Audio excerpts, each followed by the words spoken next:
Another episode of Building the Kleine Scheidegg Train Station. I'm Hawley McLean with Trainli TV and the Alpine and Western Pacific Railroad. In the workshop today, it's kind of a blustery day outside, so you might hear some wind from time to time. We're having, 30 to 50 mile an hour wind gusts here. Another Sierra storm coming in over the top of the Sierras, so don't mind the wind, and we'll get started on the next step here on building the Kleine Scheidegg Station. What we're going to do now is start attaching kind of like this big awning that goes all the way around the building, and we're also going to start adding some of the interior and exterior lights, because once this gets on here, then we don't have any access inside. So prior to shooting the show today, we went ahead and just kind of test fitted everything. We put a little teeny tiny bend in this to match up with here, and then we sanded all the supports so that they fit in nicely. And I'll show you a few other things that we did to hide some of the wiring later on. But and then the other day, while we're waiting for things to set up, is I went ahead and added these LED strips of lighting, and both on the inside of this section here and also right in here, and ran the wiring all the way into what I'm calling the closet, the utility closet, where all the wiring from the building will all go into there. And we can pop this one off too. And what I'm using for the lighting is just this a roll of LED lighting strips, and this is a cool white. I wanted to have it look more, being that this is an office, want to have it look more like a fluorescent lighting, so not a warm incandescent glow. So and you can cut these just about every couple of inches, and there's when you cut them, there's a little positive and negative that you just attach the wiring to. And this is the type of wire we're using right here, and this is just I forgot what gauge it is. It's probably a 24, 26 gauge, and we just tack it onto here, and we jumped it from here to there, notched out a little section in this roof support, and then carried it on inside the building, drilled a hole in this wall, and ran the wires into here. So now, and I used some, they do come with an adhesive on the back, but the adhesive doesn't hold up very well in the buildings outside. So I use some of the E6800 to actually hold that in place a lot better. So I'm going to come around on the other side, and I'm going to attach these two pieces first. I'm going to use the 6800, or excuse me, the landscape adhesive around here, and then we have a dark brown silicone that I'll use along the next to the building, and that should give us a pretty good watertight seal. And like I said, we just want to test fit these. That one should go right there. And this one will come in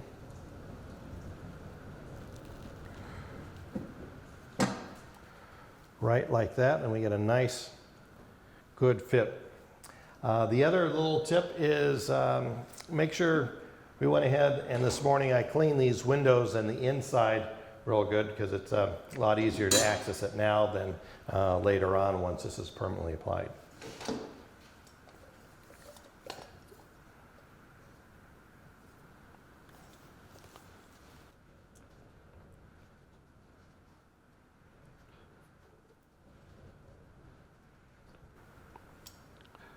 putting on a little bit thick just so that we get a nice good seal when we put that on there.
This piece right here.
More silicone in this joint right here.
Don't see any gaps there. So that one's pretty good. Now the next thing is we're going to start installing the light. So we're going to have a light here and a light right here, kind of in between every other post. And So what we're using for these lights are these Bridgemaster drop-down lights, and let's see, they're 707. And all I did was take a piece of wooden dowel and drilled a hole down through the center, and then cut them into like little 1/2-inch rounds, and put a little notch on one side. This enables us to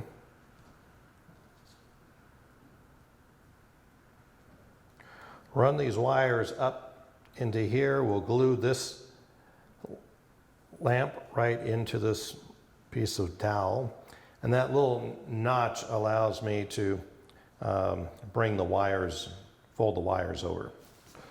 Well, before we started filming, Mario went ahead and marked all the little center pieces, or center spots. And so we want to put this guy basically about right there. So first thing I'm going to do is take some E68, and just put a little bit right around the top of this tube. And then we'll slide our little mounting dowel down onto it. Just spin it around a little bit. That's good to go. And then we want to glue that one right there.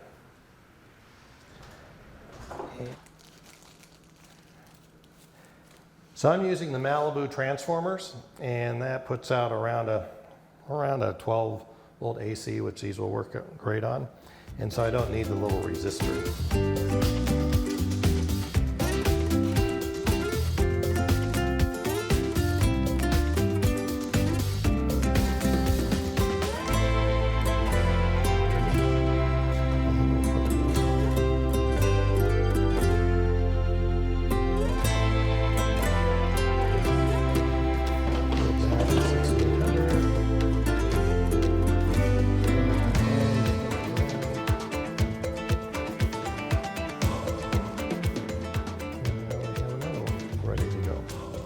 That one will go right here.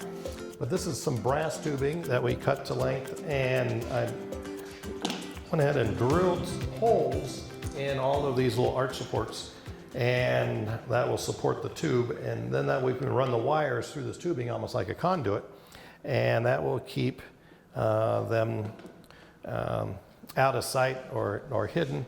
And also, if I ever need to replace a bulb, I can just pull the wire through the tubing and it'll be fine. So the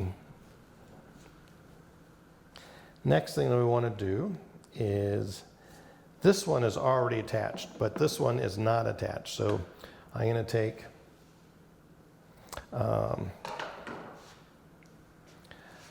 this tube into the hole here.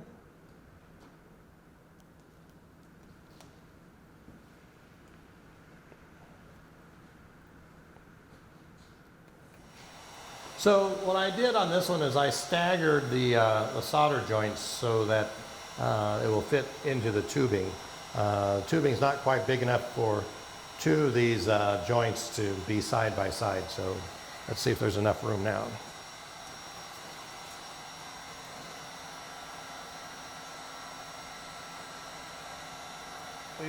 We glued these two lamps on here, and normally, you know, people say, why don't you just use the hot glue? Well, this is going to be outside and facing directly in the sun, and it'll be black. And so the surface temperature will probably get over 120 degrees if we have a day that's 100 degrees or so. And that will soften up that, that hot glue. So I'm just using that to hold it in place while the regular adhesive sets up. So we now have these, and that way we can work on it. So those are on there pretty good. And that one is glued in place, and we need to glue this one in place.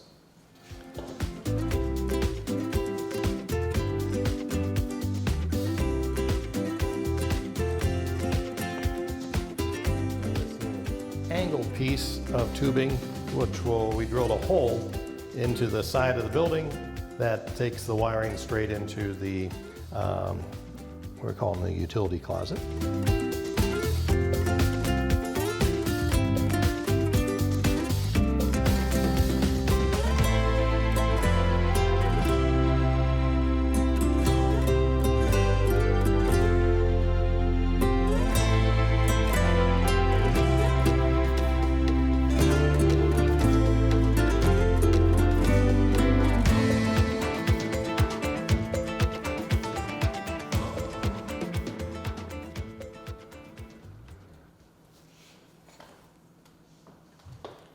Now, we're about ready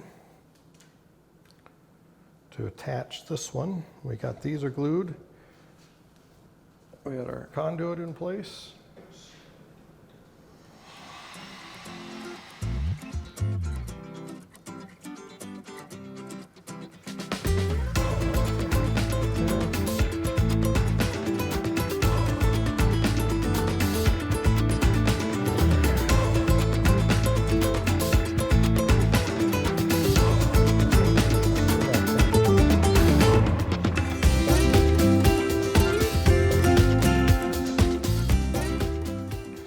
Another good thing are these things, these dental picks, and you can, if you have a friendly dental hygienist or dentist, they throw these out. They break and wear out all the time, and so they usually just give them to you. They'll go ahead and throw them in autoclave, make sure they're all sterilized, and then they're free and they're great for, I use these all the time. Next up is we're going to glue, put our adhesive on here and our silicone along here.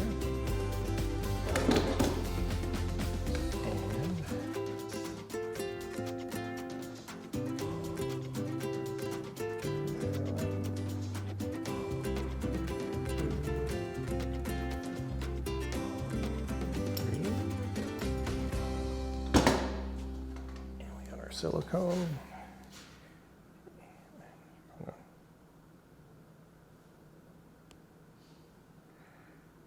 Run a bead right along here.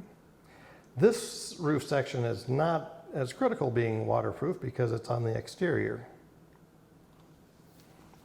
But this one, roof joint is right inside, so you want to make sure that one is definitely good and watertight. Now we'll take this.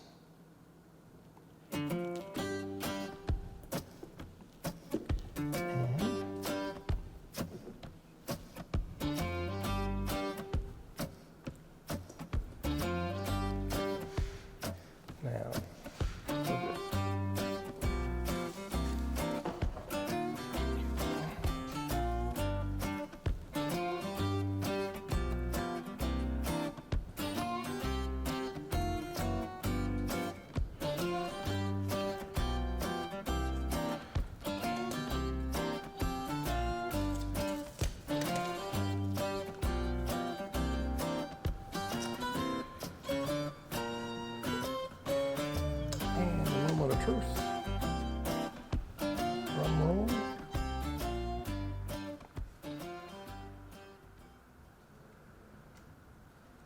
Great, we got the inside ones are all lit up, and these guys are good. All right. Okay. Now what we'll do is just continue on that process down this side. So we'll be back.